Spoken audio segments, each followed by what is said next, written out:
Hi friends, welcome to my channel Rayalaseema రుచులు by Aparna.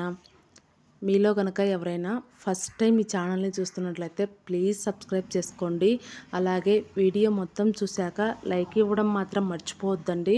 మీరు ఇచ్చే లైకుల వల్ల వీడియోలు ఎక్కువ మందికి రీచ్ అవుతాయండి. అది నాకు కూడా కొద్దిగా హెల్ప్ అవుతుందన్నమాట. అలాగే వీడియోను చివరి వరకు చూసి సపోర్ట్ చేయండి ఫ్రెండ్స్. ఇవాల్టి వీడియోలో అయితే బెల్లంతో పాయసం ఎలా చేసుకోవాలో చూపిస్తానండి. దీన్ని మా సైడ్ అయితే పరమాన్నం అని కూడా అంటారు. చక్కెరతో కంటే కూడా ఇలా బెల్లంతో హెల్దీగా చేసుకోండి. చాలా చాలా హెల్దీగా ఉంటుందన్నమాట. అలాగే ఇందులో సగ్గుబియ్యం కూడా వేసుకుంటాం కాబట్టి బాడీకి కూడా చలవ చేస్తుందండి. ఇంకా ఆలస్యం చేయకుండా ఈ పాయసం ఎలా చేసుకోవాలో చూసేద్దాం పదండి. ముందైతే కుక్కర్లోకి 1 కప్పు శనగపప్పు అలాగే 1 కప్పు సగ్గుబియ్యం వేసేసుకొని రెండింటిని బాగా వాష్ చేసేసి అందులో తగినన్ని నీళ్లు వేసుకోవాలండి. నీళ్లు ఈ టైంలోనే కొద్దిగా ఎక్కువగా వేసుకొని శనగపప్పును ఉడికించుకోవాలండి. ఎందుకంటే ఇవే నీళ్ళని మనం మళ్ళీ పాయసంలో కూడా యూజ్ చేసుకుంటాం కాబట్టి కొద్దిగా నీళ్ళు ఎక్కువగా వేసుకొని 2 విజిల్స్ రానిచ్చుకుంటే సరిపోతుంది.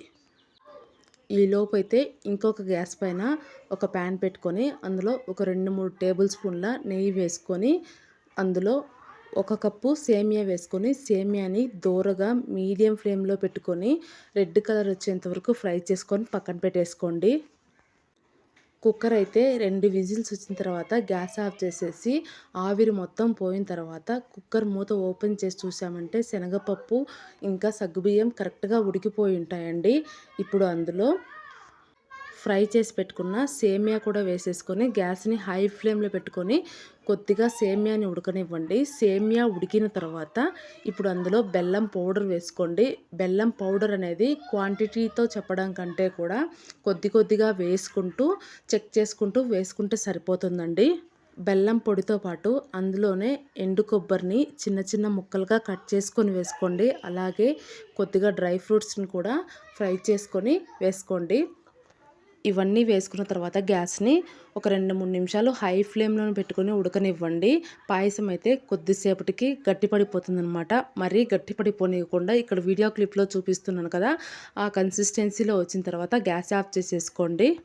ఇంకా ఈ పాయసంలో పల్లీల్ని డ్రై రోస్ట్ చేసేసుకొని తొక్క తీసి వేసుకున్నామంటే చాలా బాగుంటుందండి. అలాగే ఫైనల్గా కాచి చల్లార్చిన పాలు కూడా వేసుకోవచ్చు అనమాట. నేనైతే వేయలేదన్నమాట.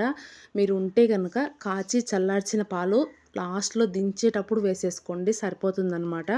అంతేనండి, చాలా సింపుల్గా ఇంకా టేస్టీ అయిన బెల్లం పరమాన్నం అయితే రెడీ అయిపోయిందండి.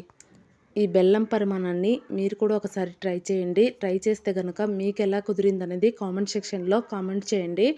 వీడియోనైతే చివరి వరకు చూసినందుకు థ్యాంక్ యూ సో మచ్ అండి. అలాగే ఈ వీడియో మీకు నచ్చినట్లయితే లైక్ చేయండి, షేర్ చేయండి. కొత్తగా చూస్తున్న వాళ్ళైతే సబ్స్క్రైబ్ చేసుకోండి. Thank you.